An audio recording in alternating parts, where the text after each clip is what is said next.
So మనతో పాటు రాజ్యసభ సభ్యులు గొల్ల బాబురావు గారు ఉన్నారు. ఎలా అనిపిస్తుంది సార్? జగన్మోహన్ రెడ్డి గారు ఒక మంచి అవకాశాన్ని కల్పించారు మీకు రాజ్యసభ. ఎలా అనిపిస్తుంది?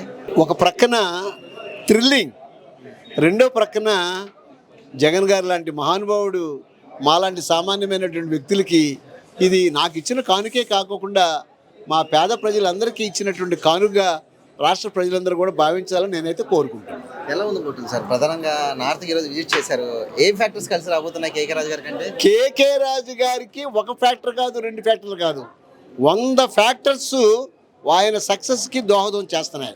చెప్పమంటే వరుసగా చెప్తాను. కారణం ఏంటంటే లాస్ట్ 2014 నుంచి 2019లో గెలిచినటువంటి ఎమ్మెల్యే గాల్లో ఎక్కడో ఎగిరిపోయాడు. అసలు ప్రజలకు ఎక్కడ అందుబాటులో లేడు, ఎవరికీ తెలియదు. ఇప్పుడు 5 సంవత్సరాల నుంచి మరి కేకే రాజు గారు అనునిత్యం ప్రజల్లో తిరుగుతున్నాడు. అనునిత్యం వెల్ఫేర్, అనునిత్యం డెవలప్మెంట్, అనునిత్యం వారి హెల్త్ విషయంలో ప్రతి విషయంలో కూడా ఆయన ఎన్నో కృషి చేస్తున్నాడు. మరి ఆయనకు ఓటైపోతే మనం ఎవరికేస్తాం? ఒక ప్రక్క జగన్ గారు ఏంటో 2,80,000 కోట్ల రూపాయలు మహిళల అకౌంట్స్లో ఇచ్చాం. ఒక ప్రక్కన 50 సెంట్లు చొప్పున 50 అడుగుల చొప్పున ఇళ్ళు లేని వాళ్ళందరికీ కూడా ఇళ్ల స్థలాలు ఇచ్చాం.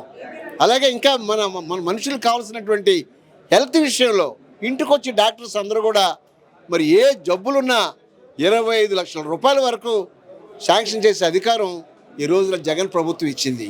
కాబట్టి ఈ విషయాలన్నీ కూడా చెబితే ప్రజలు నిజంగా అసలు కళ్ళు మూసుకుని తీసుకెళ్ళి ఎక్కడ ఫ్యాన్ గుర్తు అని చెప్పి అడుగుతున్నారు. ప్రధానంగా గతంలో 2019లో రాష్ట్రం మొత్తం కూడా జగన్ గారు వేసిన విశాఖ సిటీ మాత్రం టీడీపీ కంచుకోట గెలుచుకుంది. ఈసారి ఎలా ఉండబోతుంది? అది ఎప్పుడు గాలి ఒక రకంగానే ఉండదు. లాస్ట్ టైం ఓడిపోయారు కాబట్టే ఈసారి సిటీలో వైసీపీ విజయ దుందుబి మోగిస్తుంది.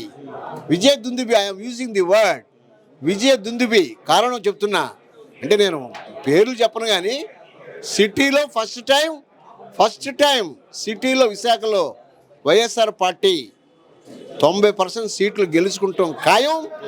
రాష్ట్రంలో ముఖ్యమంత్రిగా విశాఖపట్నమే నాంది పలకటం ఖాయం అని చెప్తున్నాను. వైసీపీలో సోషల్ ఇంజనీరింగ్ చాలా బాగా జరుగుతూ ఉంది. ప్రధానంగా మిమ్మల్ని ఒక దళిత నాయకుడైన మిమ్మల్ని రాజ్యసభ పంపించడం, ఒక బీసీ మహిళని ఎంపీ అభ్యర్థిగా ప్రకటించడం, ఇది దేనికి సంగీతం అంటారు? ఇవన్నిటికి కూడా జగన్ గారు రాజకీయ నాయకుడు కాదు, రాజకీయ సంస్కర్త. బీసీలు, ఎస్సీలు, ఎస్టీలు, మైనారిటీలు ఇవందరూ కూడా బిలో పావర్టీ లైన్లో ఉన్నటువంటి సామాజిక వర్గాల్ని బాగా డెవలప్ అయినటువంటి సామాజిక వర్గాలతో సమానంగా తీసుకెళ్లాలనేటువంటి ఒక చక్కటి ఆయన యొక్క ఆశయం, సంకల్పం. ఆ సంకల్పం ఖచ్చితంగా నెరవేరుతుంది అని చెప్తున్నాను. ఎలా ఉన్నారు సార్ ఎంపీ అభ్యర్థి బొత్స ఝాన్సీ గారి మీద? ఎలా ఉంది?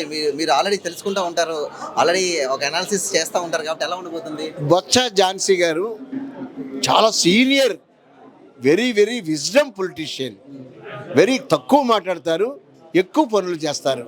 వారి కుటుంబం అంతా కూడా రాజకీయ నేపథ్యం.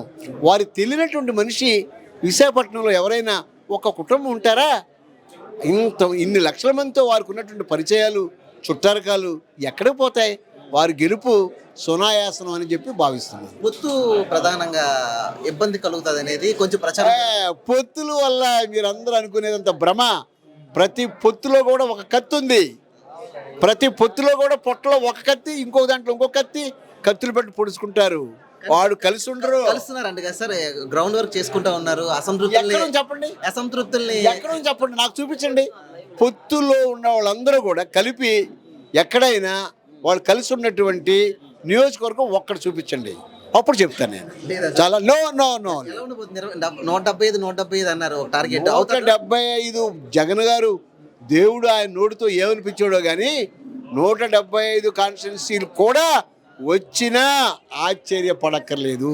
మన బాబురావు గారు చెప్పిన దాన్ని బట్టి 175 గెలుచుకుంటాం.